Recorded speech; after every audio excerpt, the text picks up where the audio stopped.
આ ઇલેક્ટ્રિકના પોઈન્ટ જે સ્લેબમાં આપણે લગાવેલા છે ને એ બધા આપણે ચંતર થાય પ્લાસ્ટર થાય એ પહેલાં ખુલ્લા કરી દેવા પડે. આ વસ્તુ આપણે સ્લેબ ભર્યો હોય ને ત્યારે જે ઉપર પાઇપિંગ એ બધું કર્યું હોય ને એ અત્યારે આપણે ચંતર કામ ચાલુ થઈ ગયું છે. જુઓ નીચે આ રીતનું, એટલે આ પોઈન્ટ બધા અત્યારે ખુલ્લા કરી દેવા પડે. જો આ બોક્સ દેખાય છે, અહીંયા પોઈન્ટ આપેલો છે, અહીંયા પોઈન્ટ ખુલ્લો કર્યો છે, આ બોક્સ ખુલ્લું કર્યું છે, ત્યાં એક પોઈન્ટ ખુલ્લો કર્યો છે. પછી આમાં જે ઇલેક્ટ્રિકના ડોલ્સ આપેલા છે અહીંયા તમને દેખાતી છે પાઇપ, અમારી આંગળી છે ત્યાં બી ખુલ્લા કરેલા છે, એક અહીંયા બી ખુલ્લું કરેલું છે, અહીંયા બી પાઇપ છે જુઓ તમે પોઈન્ટમાં.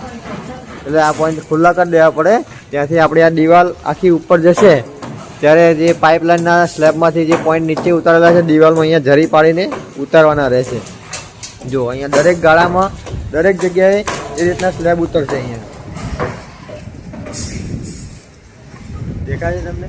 આ બધા પોઈન્ટ એકદમ ક્લિયર કરવા પડે તો પ્લાસ્ટરમાં દબાઈ ના જાય, નહીં તો પછી પ્લાસ્ટર વખતે આપણને તકલીફ પડે પોઈન્ટ ખોલવામાં ને એમાં બધી રીતે. જો દરેક જગ્યાએ પોઈન્ટ આપેલા છે. એક અહીંયા છે, આ ભાઈ ખોલે છે તમે બતાવું તમને, એક ત્યાં છે, એક આગળ છે, એક એની આગળ છે. બધા point step to step by ખોલવા પડશે એટલે પ્લાસ્ટરમાં આપણને કોઈ જગ્યાએ તકલીફ પડે નહીં.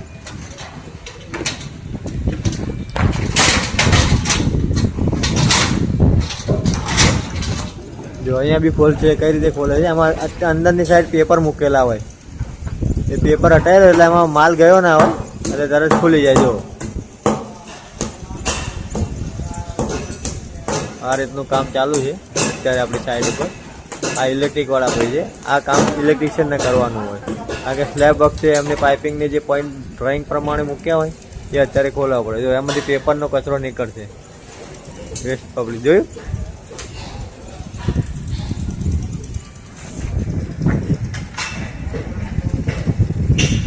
જો અહીંયા આ વેસ્ટ પેપર પડી ગયું. જો આ રીતનું પેપર મારેલું હોય એમાં, આ પસ્તી પેપર લગાવેલું હોય એમાં. પેપર અંદરથી નીકળે એટલે આપણો પોઈન્ટ ખુલ્લો થઈ જાય. આવા નવા વિડીયો જોવા માટે લાઈક અને સબસ્ક્રાઈબ કરવાનું ભૂલતા નહીં.